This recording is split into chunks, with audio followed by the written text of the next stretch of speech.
नमस्ते दर्शकों, हमारे विशेष कार्यक्रम में आपका हार्दिक स्वागत है।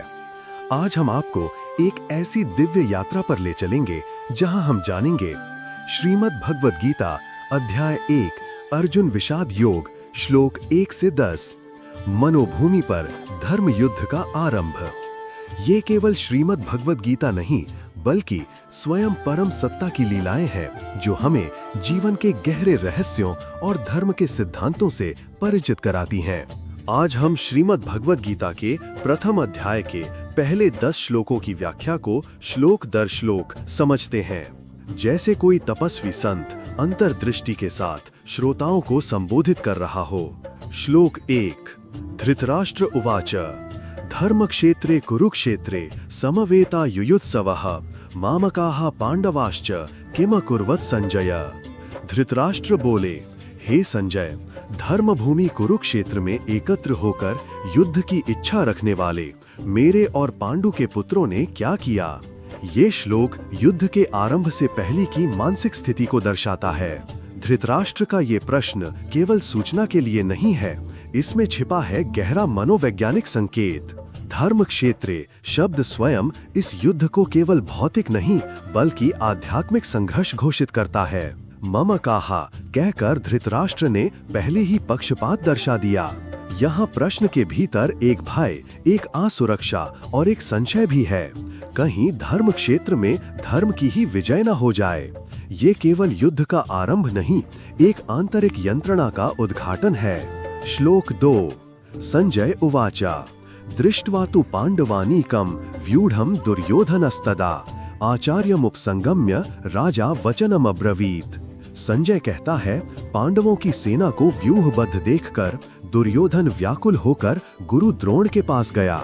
इस श्लोक में दुर्योधन का वास्तविक मनोदर्शन होता है। युद्ध आरंभ से पूर्व ही वो घबराया हुआ, चिंतित और संदेह से ग्रस्त दिखाई देता है। बाह्य रूप से राजा लेकिन आंतरिक रूप से एक डरा हुआ व्यक्ति। व्यूह देखकर उसके भीतर की द्वंद्व भावना मुखर हो उठती है।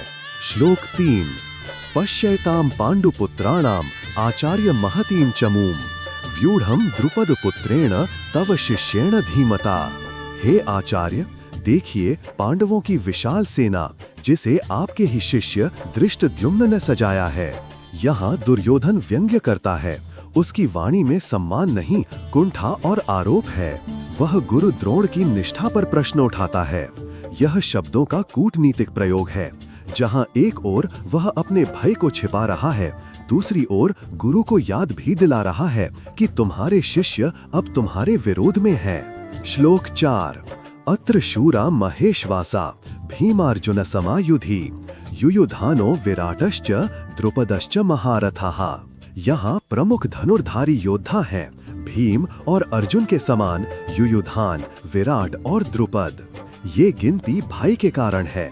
दुर्योधन जानता है कि भीम और अर्जुन केवल योद्धा नहीं, धर्म के प्रतीक हैं। उनके साथ खड़े युयुधान, विराट और द्रुपद सभी एक उद्देश्य के लिए लड़ रहे हैं। ये केवल योद्धा नहीं, धर्म के सैनिक हैं। श्लोक 5 और 6 धृष्टकेतुश्चेकितानः काशीलाजश्च वीर्यवान् पुरुजित कुंती भोजश्च शैब्यश्च नरपुंगवः युधामन्युश्च विक्रान्तः उत्तमोजाश्च वीर्यवान् सौभद्रः द्रौपदेयाश्च सर्व एव महारथा। धृष्टकेतु, चेकितान, काशीराज, पुरुजित, कुंती भोज, शैब्य, युधामन्यु, उत्तमौजा, अभिमन्यु और द्रौपदी पुत्र ये सब महारथी हैं। हर नाम केवल सैन्य शक्ति नहीं दर्शाता बल्कि उन राज्यों की निष्ठा और पांडवों के प्रति नैतिक समर्थन भी प्रकट करता है। यहाँ रक्त संबंध, मित्रता, कर्तव्य और न्याय इन सभी भावनाओं की झलक है। ये सभी योद्धा धर्म की रक्षा हेतु अपने प्राणों की आहुति देने को तत्पर हैं। श्लोक 7 अस्माकं तु विशिष्टा ये तान् निबोध द्विजोत्तमा नायका मम सैन्यस्य संज्ञार्थम तान् ब्रवीमिते। अब हे द्विजोत्तम, मेरी ओर के प्रमुख योद्धाओं को भी सुनो जो मेरी सेना के नायक हैं। यहाँ दुर्योधन जैसे संतुलन बनाने का प्रयास करता है लेकिन उसकी बातों में आत्मबल का अभाव स्पष्ट है। वह संजय के माध्यम से मानो गुरु द्रोण को आश्वस्त करना चाहता है। देखो, हमारे पास भी शक्ति है, परंतु यह आत्मसंशय को छिपाने की चेष्टा है। श्लोक 8 और 9। भवान भीष्मश्च कर्णश्च कृपाश्च समितिञ्जयः अश्वत्थामा विकर्णश्च सौमदत्तिस्तथैव च अन्ये च बहवः शूरा मदर्थे त्यक्त जीविता नाना शस्त्र प्रहरणाः सर्वे युद्ध विशारदा। भीष्म, कर्ण, कृपाचार्य, अश्वत्थामा, विकर्ण, भूरिश्रवा और भी अनेक वीर मेरी खातिर जीवन त्यागने को तैयार हैं। यहाँ दुर्योधन का मदर थे यानी मेरे लिए कहना दर्शाता है कि वह इसे अपने व्यक्तिगत युद्ध के रूप में देखता है, परंतु इन योद्धाओं की प्रेरणा धर्म नहीं बल्कि दायित्व, संबंध और प्रतिज्ञा है। उनकी आस्था शुद्ध नहीं परिस्थिति जन्य है, इसलिए यह पक्ष भले बल में प्रबल हो आत्मबल में दुर्बल है। श्लोक 10। अपर्याप्तम तदस्माकं बलम भीष्माभिरक्षितम पर्याप्तम त्विदमेतेषां बलम भीमाभिरक्षितम। भीष्म की रक्षा में भी हमारी सेना अपर्याप्त है और भीम की रक्षा में पांडवों की सेना पर्याप्त है। ये दुर्योधन की मनोवैज्ञानिक पराजय है।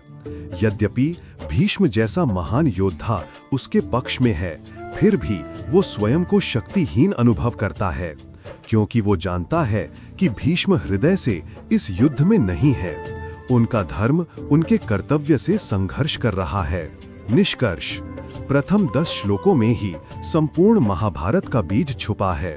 ये केवल 2 पक्षों का युद्ध नहीं, बल्कि धर्म और अधर्म, स्वधर्म और मोह, विवेक और भ्रम का भीषण युद्ध है।